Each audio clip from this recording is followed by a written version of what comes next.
Hello, hello, hello. Thumbs up, subscribe, all those good stuff. Lightning on the Sun by Robert Bingham.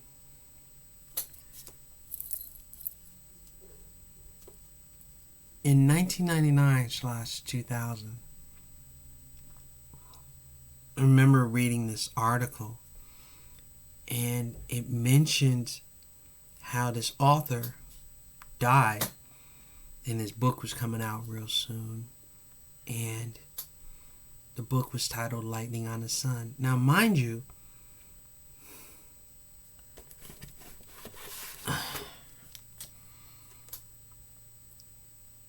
this book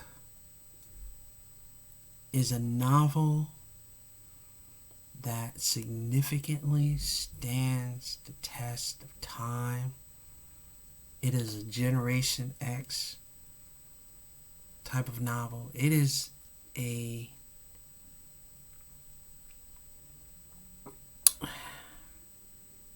book that if you read it, you will not only feel as if you just hiked up an entire mountain and tasted the air that is only available on top of that hike. The air up there is far better than the air down here. We've got the smog infested gas, this, that, and the third kind of air. Whereas if you walk up this take a hike and go to the top of, I don't know, around here in New Haven, we got Sleepy Giant. And, you go up to the top of the mountain and take that. And you're like, my God, this air is kind of rare. It's unusual. It's unique. It's different. That is pretty much Lightning on the Sun. If I was to ever say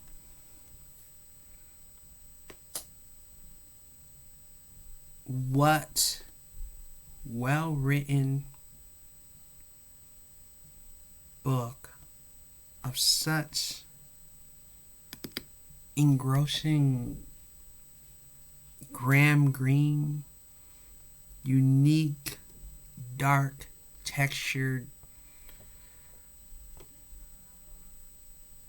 significantly unusual but stand-up type of novel. If I was to pick a novel that really you become engrossed within the first 5-7 pages, you're up there like, what's coming up next? Lightning on the Sun does that to you.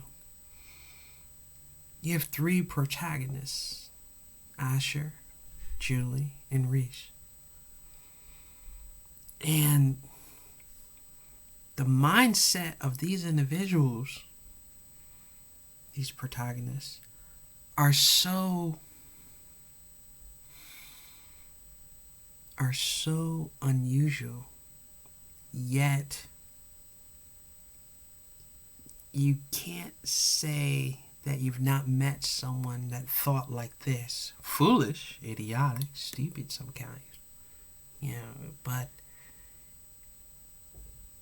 you're saying to yourself, I've met people like this that thought that this is the best way to achieve my goals.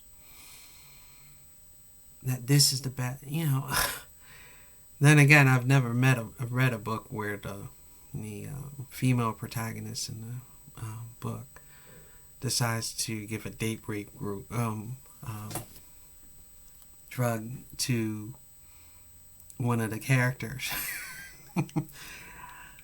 I have to be honest. I just finished doing a literature class, and he allowed us to use this book to break down various theories, and gender studies and theory concerning what's his name? Freed. And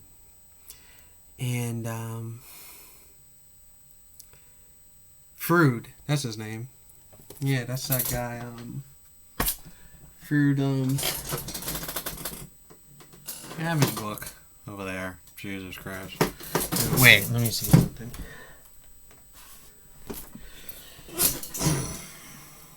Sigmund Freud. That's his name. I'm actually saying Freud. Anyway, Sigmund Freud. And I did like 7 papers breaking down this book. All on different theories. And this book, there were so many different literature theories concerning this book that it blew my mind how this writer who literally died before this book came out at a young age. But this guy wrote a novel that takes you mentally to the other side of the world with an effort so easily identifiable that you're saying to yourself, what have I gotten myself into? And it just so happens that what really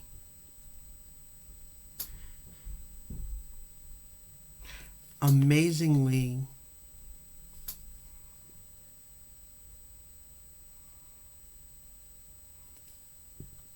for me, every time I was supposed to be working,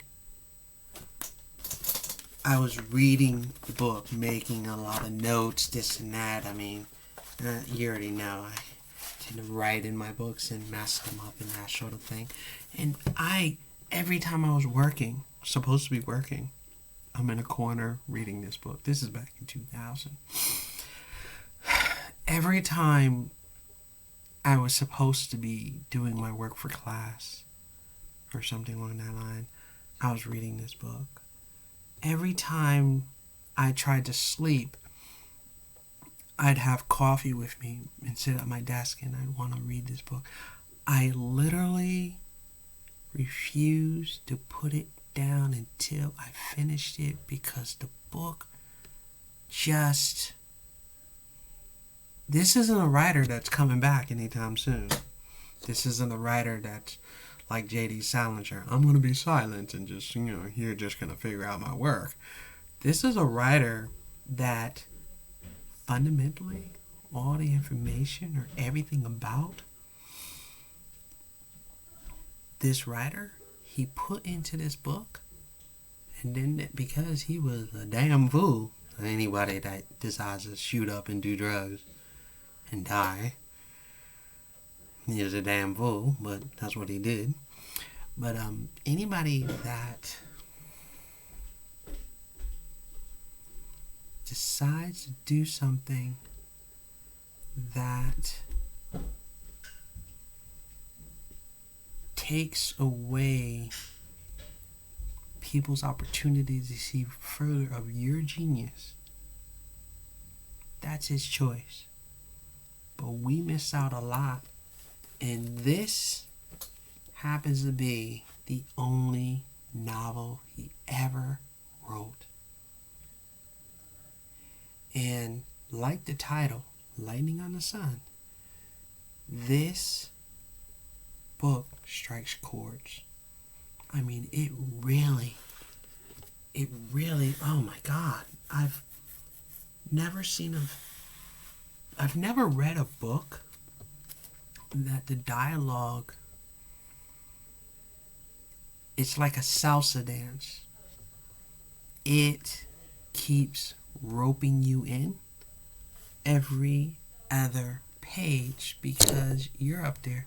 You're trying to take your eyes off of it, but you're trying to say, my God, what comes next? What is it that I'm going to miss if I don't get to that next page?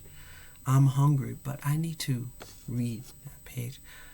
I need to go to work. I need to get gas to go to work. Wait, let me read the next page. I need to actually go see my parents this weekend. But wait, let me read the next page. I need to spend some time on that term paper in school. But before I do, let me read the next page. Lightning on the Sun is so damn good.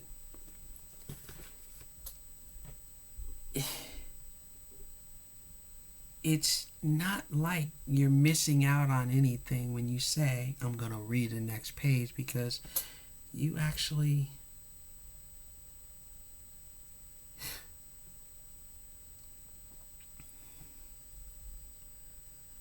It's like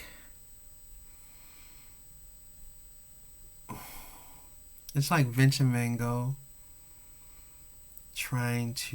not trying, in actuality, just doing, painting the wings of a butterfly. You're watching poetry in motion as you read each and every vowel, syllable, the next page in this book. Lightning on the Sun, really, it's like a sledgehammer. Bam! You can't wait to be hit again and again by the dialogue in this book.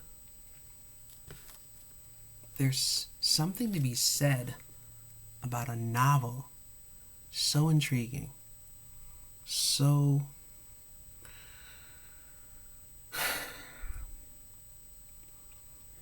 you take a deep breath and you say to yourself, I'd like to take another after I read the next page.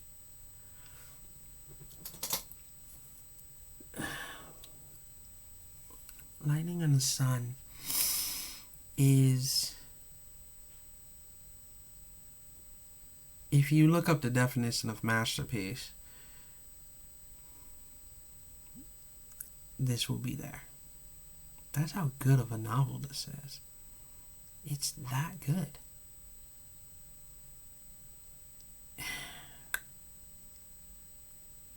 But that's just my thoughts.